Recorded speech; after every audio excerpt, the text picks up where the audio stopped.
아멘. 인간의 욕심과 욕망은 한도 없고 끝이 없는 것 같습니다.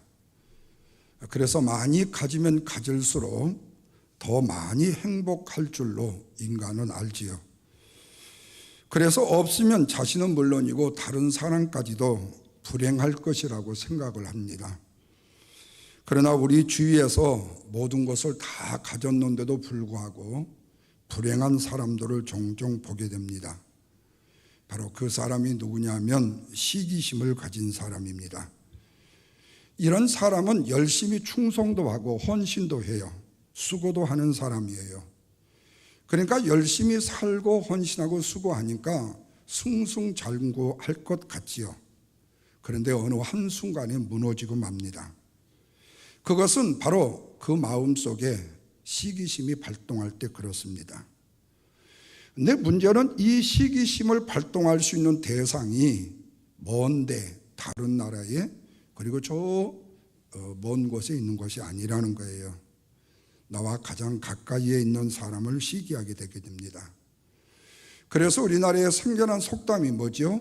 사촌이 논사면 배가 아프다. 사촌은 거의 옆에 살거든요. 그러면 왜 이런 시기심이 생기는가? 그것은 몇 가지 이유가 있습니다. 하나는 다른 사람들이 자기보다 낫고 저 잘 된다고 생각할 때 언제든지 마음속에 시기심이 생길 수가 있어요. 나보다 못생겼는데, 나보다 공부도 못하는데 왜 쟤는 잘 될까? 또 하나는 다른 사람이 나보다 더 잘됨으로 인해서 나의 위치가 다른 사람에 의해서 흔들린다고 생각될 때 불안한 마음에 시기심이 생기게 됩니다.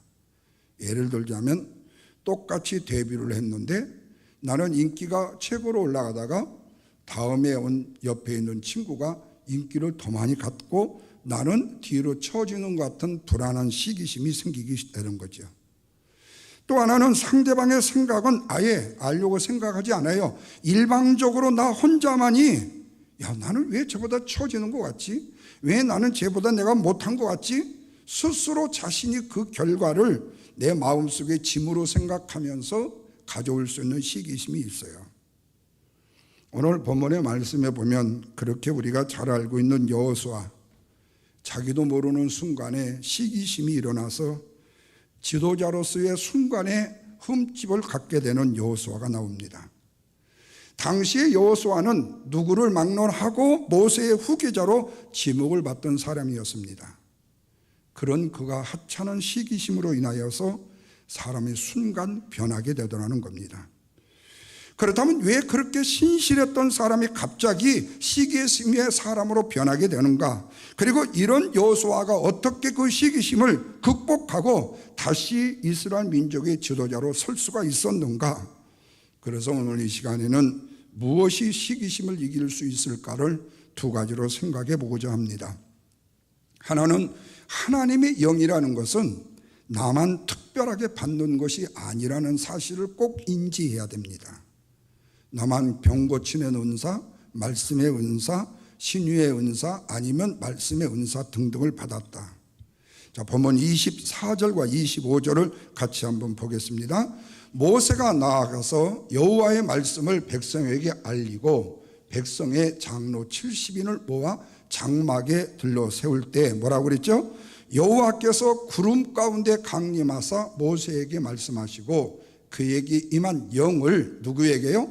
70장로들에게도 임하게 하시니 영이 임하신 때에 그들이 예언을 하다가 다시는 하지 아니하였더라.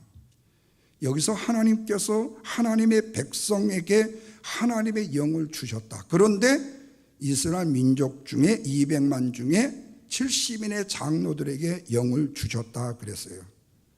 그러면 하나님이 왜 이 영을 그들에게 주셨을까? 그 배경을 살펴보면 출애굽기에서 말씀을 볼 수 있어요. 이스라엘 백성들이 놀라운 출애굽을 경험했죠. 그래서 지금 광야로에서 후에 가나안에 들어가게 됩니다. 그런데 출애굽한 지 얼마 되지 않아서 애굽의 생활이 그리워지기 시작했어요. 광야 생활이 너무 빡빡했던 것 같아요. 그래서 그들이 하나님이 내려주신 만나로 염려를 했지만 그것도 금방 실증이 나고 이제는 애굽에서 국물이나 먹었던 고기가 생각이 나고 그 다음에 먹었던 음식이 생각이 난 거예요. 그래서 그걸 먹고 싶다고 불평을 늘어놨습니다. 여러분, 참 사람이 이상한 것은 뭐냐면요, 자기 집에서 해주는 음식이요 몇 번 먹다가 실증이 나는데 나무 집에 가가지고 해주는 음식은요 엄청나게 잘 먹다가 욕먹는 사람, 저 같은 사람이요. 다른 집에 가서 미역국을 2그릇씩 먹다가 우리 집에서는 한 그릇만 먹으면 제가 혼을 납니다. 예. 근데 이것은 믿음이나 영성보다는요, 지금 당장에 내가 편하고 달콤하게 살고 싶다는 인간의 본성을 드러낸 것 뿐이지 음식이 맛이 있고 없고가 문제가 아니라는 거예요. 그러니까 목사가 다른 집에서 2그릇 먹는 것은 사실은 성도님들이 좋아할 것 같아서 2그릇을 먹어요. 예. 꼭 맛만 있어서 먹는 게 아니라 때로는 그렇게 먹을 수도 있다라는 거예요. 그렇다고 또 안 주지는 마세요. 예. 이렇게 백성들이 불평을 늘어놓습니다. 그러자 모세가요 심각하게 출애굽기 11장 15절에 보면요, 하나님께서 내게 주신 짐이 너무 무겁다고, 내가 이로 인해서 죽을 경이 됐다고 하소연을 하나님 앞에 합니다. 그러자 하나님께서 친절하게도 모세에게요, 백성 중에 장로 70인을 네가 모아라. 그러면 모세 너에게 임한 똑같은 신을 그들에게 주어서 그들로 하여금 모세의 너의 사역을 돕도록 해주겠다라고 말씀하셔요. 그리고 백성들에게 코에서 기름이 줄줄 흘러내릴 때까지 고기를 먹여주시겠다고 말씀하셔요. 그러자 모세가 하나님 앞에 어떻게 이런 일이 가능할 수가 있습니까? 광야지 않습니까? 짐승을 키우고 기른 것도 없지 않습니까?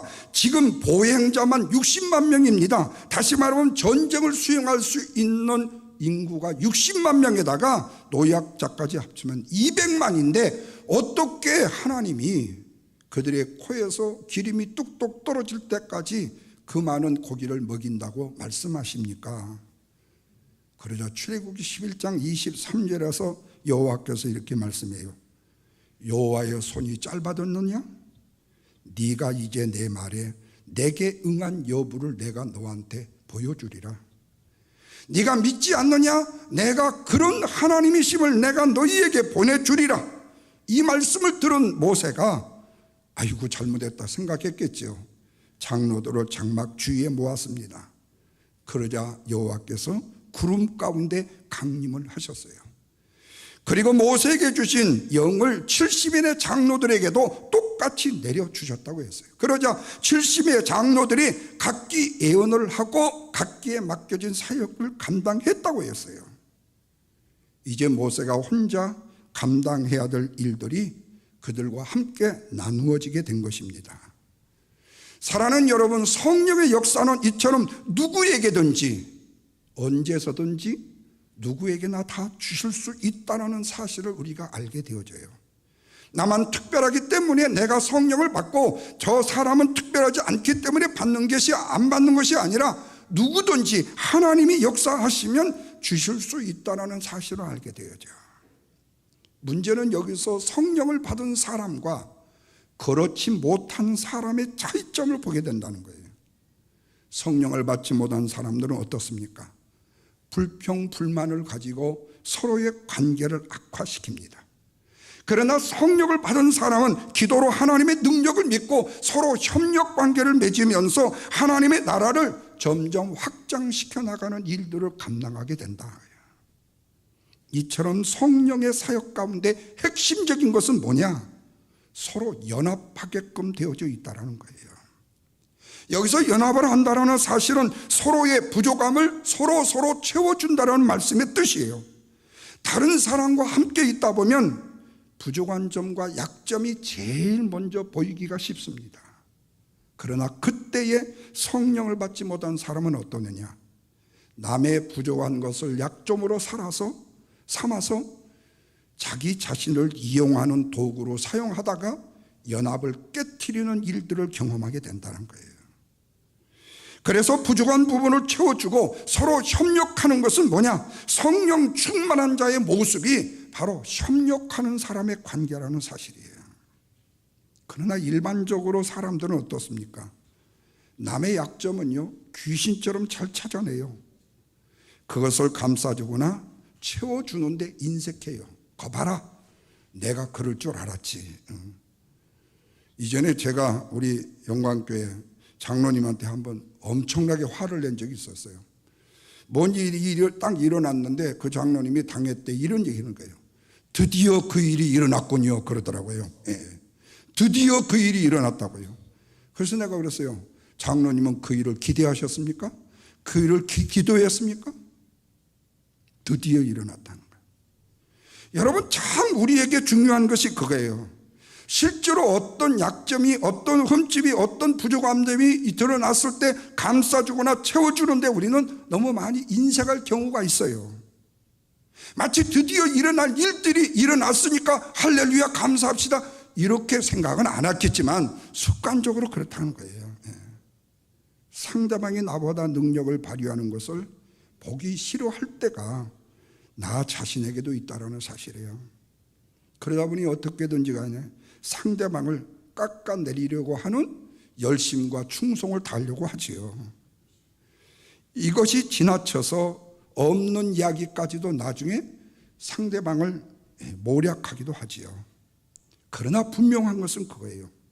그 당시에 그러한 얕은 수가 통해서 순간에 사람을 속일 수 있을지는 몰라도 전능하신 하나님만큼은 속일 수 없다는 거예요. 그래서 우리가 어떤 일에 대해서 감정적으로 대처한다는 것은 정말로 좋지 않은 선택이라는 사실을 우리가 명심해야 된다는 거예요. 시편 133편 1절에 형제가 연합하여 동거함이 어찌 그리 선하고 아름다운고 라고 말씀해요. 우리가 서로 협력하고 서로 연합할 때에 하나님의 교회가 일어날 수 있고 이렇게 세울 수 있다는 거예요. 누가 하나 보자 뒷짐만 찌고 있어서는 안 되죠. 우리의 교회의 형편과 상황들을 내가 눈으로 보게 되면 주일에 한 번 나온다 할지라도 누게 보면 뭐가 좀 손봐야 될 거, 뭐가 조금 내가 조금 봉사와 헌신을 해야 될 거, 그래서 주간이라도 어떤 시간을 내서 그 부분들을 함께 도울 수 있고 협력하면 얼마나 좋을까 하는 거예요. 오늘부터 내일까지 비가 온다는 소식을 들으니까요, 엊그제 바람이 너무 많이 불어가지고 이 나무가 하도 흔들려서 가지도 찢어졌지만은 솔방울 아울러서 그 잎사귀가 얼마나 많이 흘렀는지 몰라요.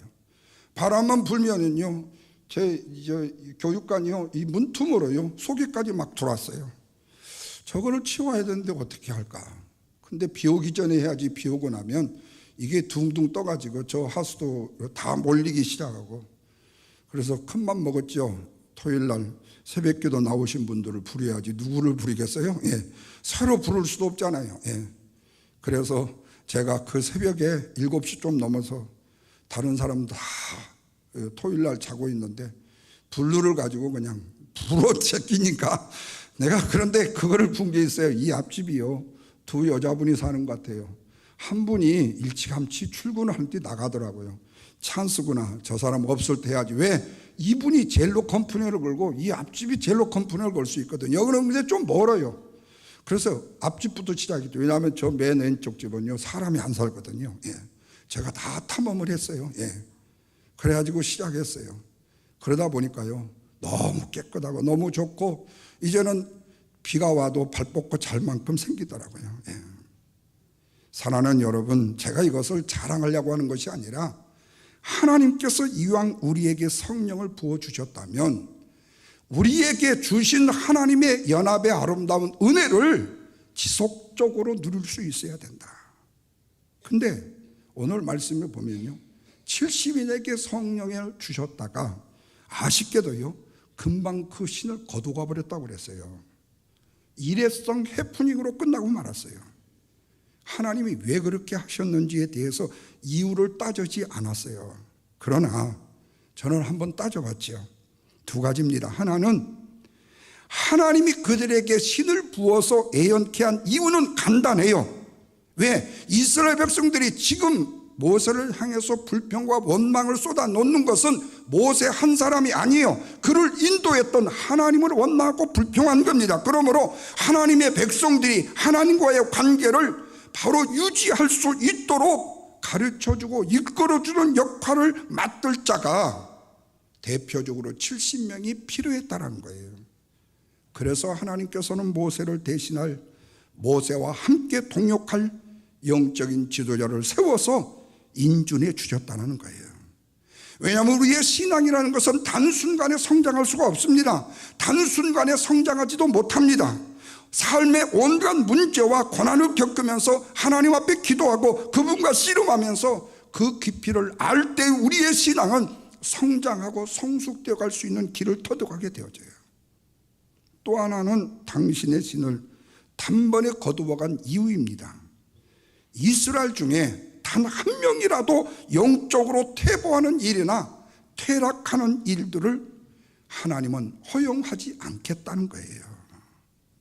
그래서 하나님은 모세대로 선발하라고 한 후에 내게 임한 신을 그들에게도 주시겠다라고 말씀하신 거예요. 그래서 성령이 한 번만 임했다가 떠난 것도 같은 맥락의 뜻이에요. 비록 70명에게도 하나님의 권위가 임했지만 영적인 대표자는 누구라는 거죠? 모세라는 말씀입니다. 뿐만 아니라 모두가 항상 예언을 하면 그들 중에 모세와 자리 다툼을 하려고 하는 자가 나설 수 있다는 사실을 미리 방지할 수 있었기 때문에, 실제로 나중에 고라당 반역 사건이 그랬잖아요.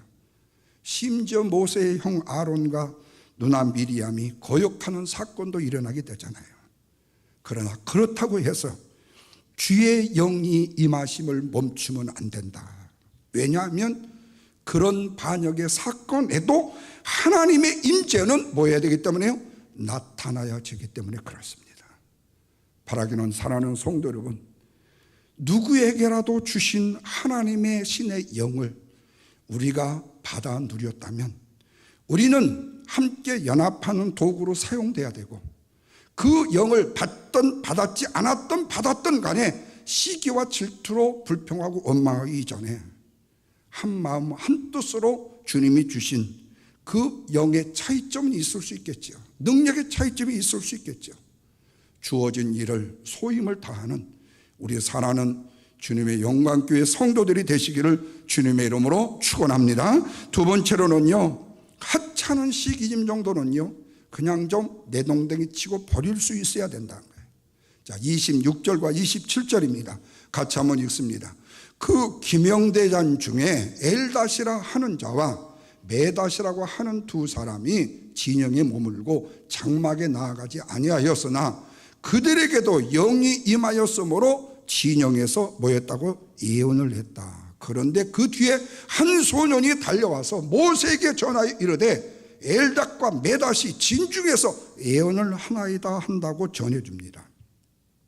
이 말을 다른 말로 말하면 모세의 지도력에 시비를 거는 사건이 일어나게 돼요.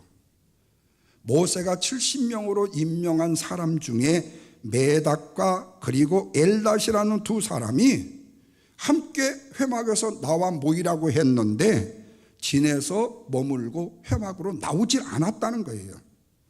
어떤 사정이 있어서 나오지 못했는가에 대해서는 성경은 침묵을 해요. 그러나 앞뒤의 행간의 의미를 따져보면 분명히 모세에게 불만을 가진 것이 틀림이 없습니다. 여기서 중요한 것이 뭐냐? 우선 26절이에요. 진영에 머물고 장막에 나아가지 아니하였다라는 이 말은 내가 스스로 자원해서 불참하기로 결정을 했다라는 뜻이에요. 더 나아가서 중요한 사실은 불순종함으로 말을 듣지 않고 진에 머물렀는데 성령이 임해야 될 조건과 그리고 자격이 아니었음에도 불구하고 그들에게 뭐가 임했어요? 성령이 임했다는 거예요. 여기 문제입니다. 자, 그런데 28절 한번 보십시오. 28절이요. 택한 자 중 한 사람 곧 모세를 섬기는 눈의 아들 여호수아가 말하여 이르되 내 주 모세여 그들을 뭐하라고요? 말려주소서 이렇게 말을 해요.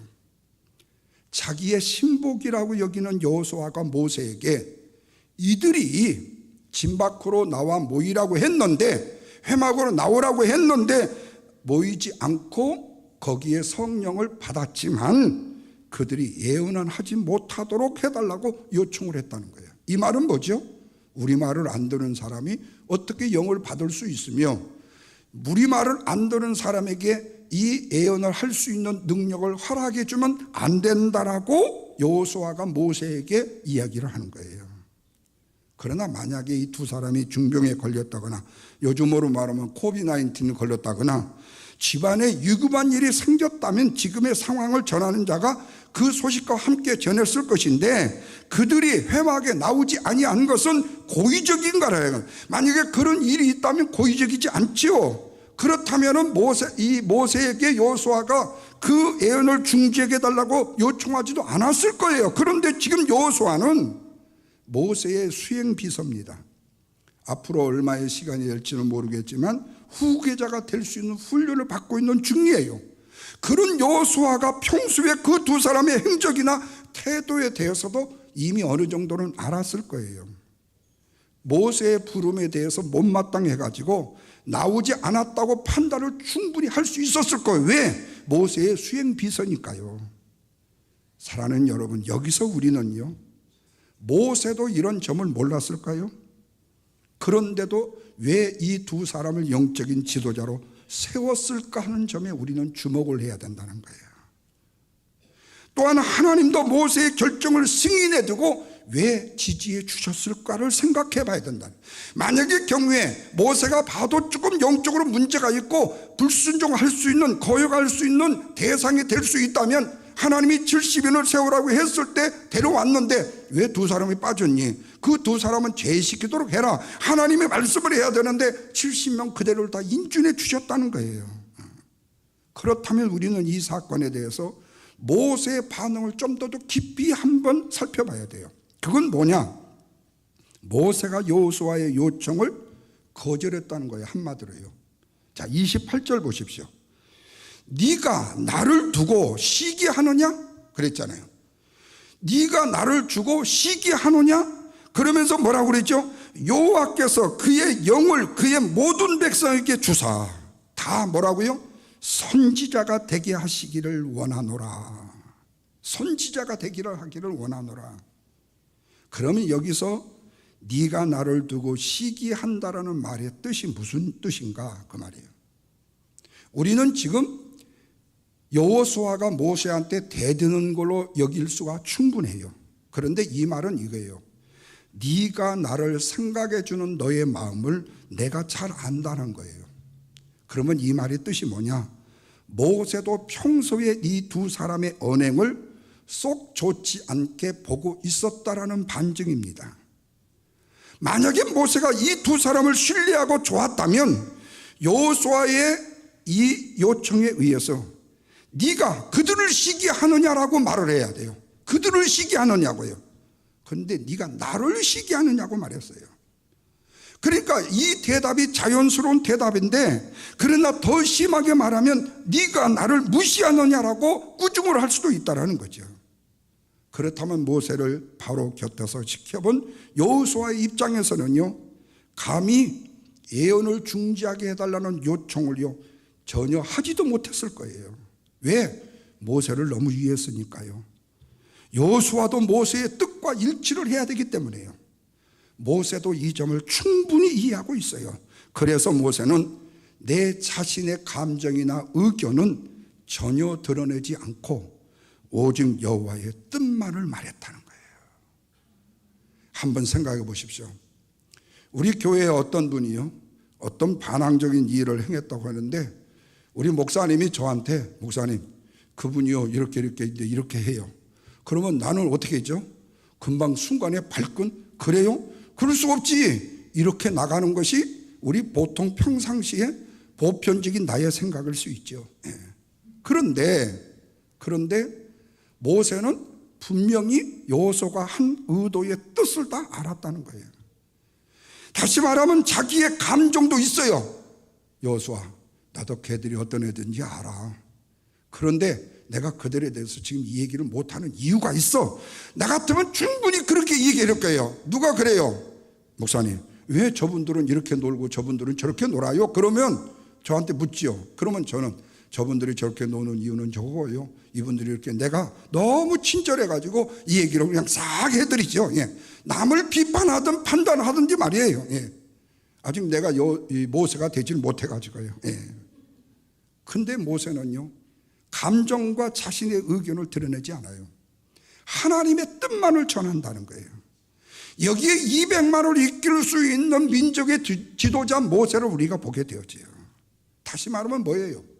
하나님의 뜻이라는 것은 네 생각과 내 생각과 다르다는 사실을 은연중에 모세가 여호수아에게 밝혀주고 있는 거예요. 이때 여호수아는요, 머리를 한 방 해머로 맞은 것처럼 충격을 받았을 거예요. 아, 지도자는 이런 모습이어야 되는구나. 모세는 자기의 의견과 달라도요, 내 감정이 어떠하든지 간에 하나님의 뜻만 따르겠다고 선언을 했지. 근데 이것도 후에 모세가 다 지키지를 못하죠. 너무 약이 올라가지고요. 그래서 사실은 가나안도 못 들어갔는데, 그러나 모세가 2명의 반대자를 포용하는 정도가 아니에요. 왜? 지금 이 70인의 장로들은 누구라고 그랬죠? 가족과 친척의 가문의 대표자예요. 여기에 단순히 70명은 나이 순으로 뽑은 사람들이 아니에요. 12지파의 두령이나 지도자를 맡고 있는 자들 중에서 인품과 믿음을 감안해서 뽑은 자들이에요. 다시 말하면 자기의 지파에 영향력을 끼치는 위치에 있는 사람들을 골랐다는 거예요. 그렇다면 단순 계산으로 200만의 약 5만 7천 명의 반대파를 그냥 품어줄 수 있는 사람이 바로 이 2 사람이라는 거예요. 그렇다면 모세도 우리의 인간적인 생각에서 벗어나지 않듯이 모두 모세가 2명을 다 왜 뽑았을까를, 뽑아야 될까를 망설일 수 있었을 거예요. 그리고 2명을 뽑는 데에 갈등이 되어서 하나님의 뜻을 금식하면서 물었을지도 몰라요. 그런데 하나님의 뜻으로 계시를 받은 것이 바로 뭐라고요? 29절이에요. 29절이에요. 다시 말하면, 하나님, 이 2 사람은 좀 곤란하지 않나요? 아니면은 하나님, 그럼 반대하는 이 장로들을 어떻게 해야 되나요? 기도했더니 이스라엘 백성 전부가 선지자 되기를 원한다는 응답을 받았다는 거예요. 설령 모세가 지금 하나님 앞에 이들은 아니잖아요, 좀 곤란하지 않아, 이렇게 기도를 했다 손치더라도 29절 마지막에 뭐라고 그랬죠? 이스라엘 백성 전부가 선지자가 되기를 원한다는 응답을 주셨다는 거예요. 그래서 이 2 사람이 비록 불순종해서 회막 안에 있었다 할지라도 이 2 사람의 애언을 금하지 않는 이유가 여기에 있었다는 거예요. 그렇다면 여러분, 여호수아가 어떻게 이 시기심의 한계를 극복할 수 있었냐 그래요. 어떤 의미에서 보면 실제로 시기심도 아니에요.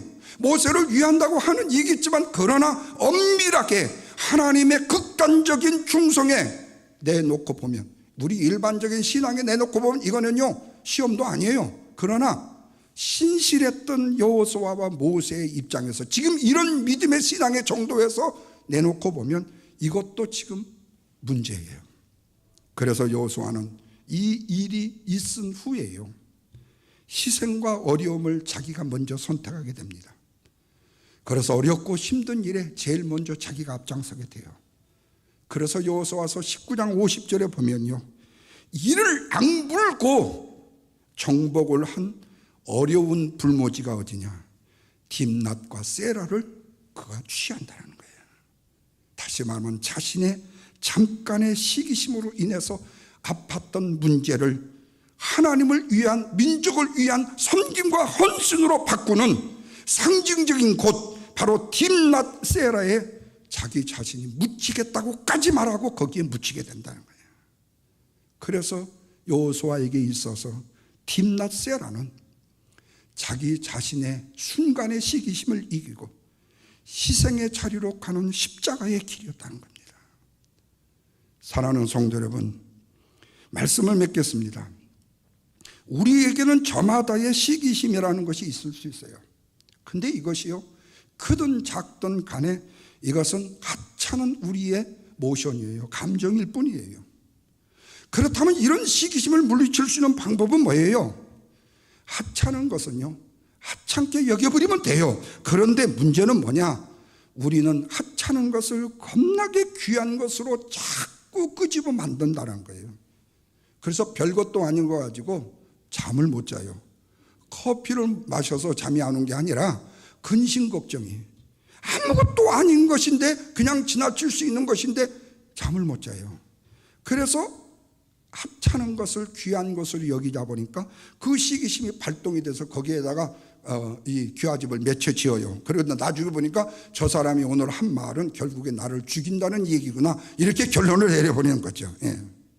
물론 그런 문제의 시기심은요, 분명히 하찮은 거예요. 그래서 자꾸 하찮은 시기심이 생기는 마음으로 갈 뿐만 아니라 신경이 곤두세워져 간다는 거예요. 이것을 퇴치해야 된다. 두 번째로는 시기심을 물리칠 수 있는 방법, 바로 이때 필요한 것이 뭐냐? 여호수아처럼 헌신된 믿음의 사람이 되는 거예요. 교회 오셔가지고 교회 바닥 청소하시고요, 교회 주차장이요 청소하시면요, 믿음의 사람이 되면 되는 거예요. 왜? 하나님의 사람에게 시기심을 물리칠 수 있는 방법은요, 희생밖에 없기 때문에 그래요. 그러면 시기심은 사라집니다.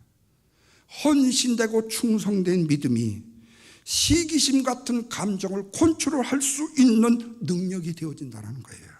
그런데 시기심을 갖고 있으면서도, 저 사람의 미운 감정이 있으면서도 자꾸 그 감정을 품고 그 주제를 크게 만들어가게 되면 결국에 헌신과 능력이 줄어가게 되면, 그래서 말씀도 읽기 싫고 예배도 드리기 싫고 그리고 교회 나가고 싶지도 않고 이렇게 되면 그 시기심이 발동해서 결국에는요, 그 하찮은 시기심 때문에요, 내 자신을 파멸시키는 길로 가게 된다는 거예요.